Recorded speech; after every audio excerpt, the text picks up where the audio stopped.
Hello सांग मैंने आपण मानक एमएस कुकिंग को अनेक अनेक स्वागत। आपण मैंने अरुआ चाउल तो बहुत खिचड़ी बनई खाई। आज आम बनइबा उषुना चाउल खिचड़ी। चलतु वीडियो को स्टार्ट करवा। प्रथम गोटे प्रेसर नहीं, प्रेसर को गरम होगा छाड़ी देपर से किसी तेल दबा। तेल गरम है से पंचफुटन जीरा देवा। तापर मु दुईटी तेजपत्र को पकई गोटे सेकेंड 2 सेकेंड भाजवा पर से 1.5 ताटिया पानी दे देइछि। पानी तातीबा पर से मु चाउल को 2 ରୁ 3 थर धोईकी रखी। पानी तातीबा पर से चाउल दे देबा।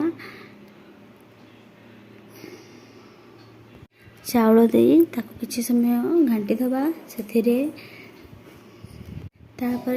हळदी गुंड पकेइबा। हळदी गुंड पकेइकी ताको गोळेई दबा। गोलई सारा पर ताको फुटिया छाड़ीदेवा।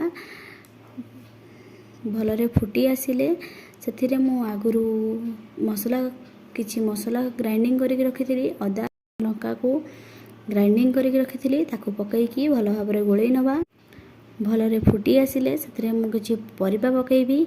आलू, बैगण, कोबी और टमाटो।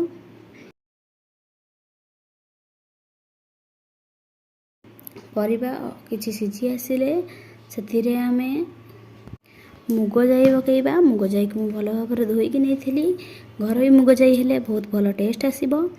तापर से आमे लुण पकेइबा। टेस्ट हिसाब रे लुण पकेइबे।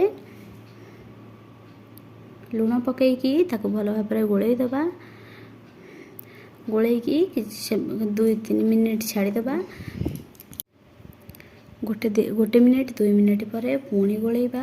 कहीं खिचड़ी लगी बार बार गोलैबा को पड़िबो।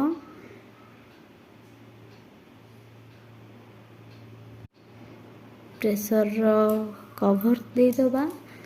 1 ରୁ 2 मिनिट पर्यंत देखिबा से सिझुछि कि नहीं। पुणी ताको गोलैकी तादरे किछि पानी देईकी ता प्रेसर 2टी सीटी आसिया पर्यंत छाड़ी दबा। देखंतु दुईटी सीटी आसिला पर देखंतु खिचड़ी केते बढ़िया कलर भी आसी। बहुत भल बास्ना भी होची। आउ आपण माने एक थरे ट्राई करके देखंतु केमिति लागुची।